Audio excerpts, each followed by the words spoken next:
"Let us all die together." A Syrian woman who lost her 3 sons in the long-running Syrian war and is left to care for 4 young grandchildren, said she prayed. Zaheda al-Hussein, 56, is like hundreds of thousands of others who are part of a humanitarian catastrophe unfolding in northwestern Syria, the scale of which even the United Nations failed to foresee. "I prayed, I asked God that we all die together," the 56-year-old grandmother told NBC News. "The regime and Russians killed millions of Syrians, let us be the next." As Russian-backed Syrian government forces accelerated their campaign to retake the Idlib province, the country's last rebel stronghold, al-Hussein was forced to flee her rural village of Mar Shaurin. She is one of more than 948,000 people, the vast majority women and children, who have been displaced by the fighting and indiscriminate attacks in the region since December 1, according to the United Nations.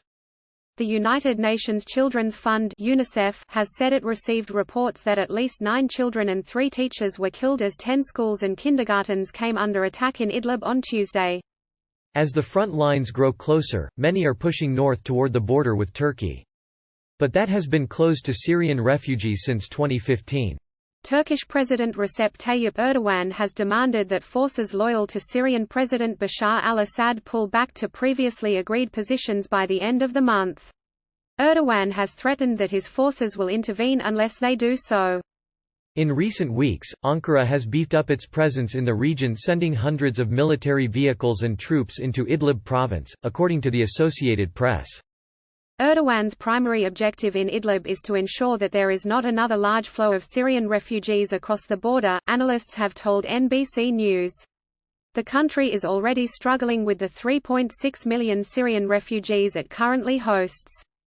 While his forces are attempting to seal the border on the Syrian side, after 33 Turkish soldiers were killed in an attack in Syria last week, Erdogan opened his borders with Europe.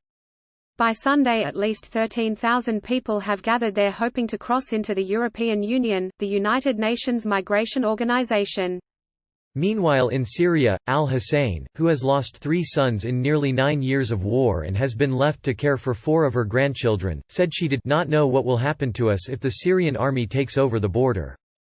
She added that she would not live under the rule of Assad. "He killed my children and destroyed Syria," she said. "I'd rather die." After months of heavy bombardment, resentment toward the Syrian leader runs deep in Idlib, a region roughly the size of Delaware. Once famous for its olive groves, the province was home to some 3 million people before the latest wave of violence. Now, those trees are being used for shelter and an estimated 2.8 million people in northwest Syria require humanitarian assistance, according to UN Secretary-General Antonio Guterres. Al-Hussein, who was wearing a dark headscarf printed with a cascade of white flowers, spoke to NBC News in a camp on the road north to Turkey. "We became a number," she said earlier this month. "Now we are tent number 6. Even having a tent makes Al-Hussein and her grandchildren luckier than some. According to the latest UN estimates, there are currently more than 4 million civilians in northwest Syria, more than half of whom have been forced to flee several times. Some 80% of the newly displaced are women and children, and numerous elderly people are also at risk. Many have been forced to seek shelter in other people's homes, abandoned buildings, or even under Idlib's famous olive trees. The speed of the front lines movement has been quite dramatic for a lot of the people, and it's forcing them into areas where there is such limited space, said Sally Thomas, a project coordinator for Idlib at Doctors Without Borders. Saddam al-Jabal, who said he was around 12 years old, is among those who had to seek alternative forms of shelter after heavy airstrikes near his village of Allies in December. Since then, he has been living along with his mother and 3 younger siblings in a cave traditionally used to shelter livestock. By day, Saddam spends his time picking through a landfill looking for paper and plastic to burn. "We can put it in a heater and at the same time we use it for cooking because we don't have gas," he said. His mother, meanwhile, searches for aluminium which they can sell to buy food. Families were burning anything they could find as they battled February's freezing temperatures, Thomas, of Doctors Without Borders, said. One family had suffocated in their sleep because they had burnt toxic materials to keep warm, she added. Those without access to fuel are dying too. Young children are freezing to death, the UN's Guterres warned in a statement last week.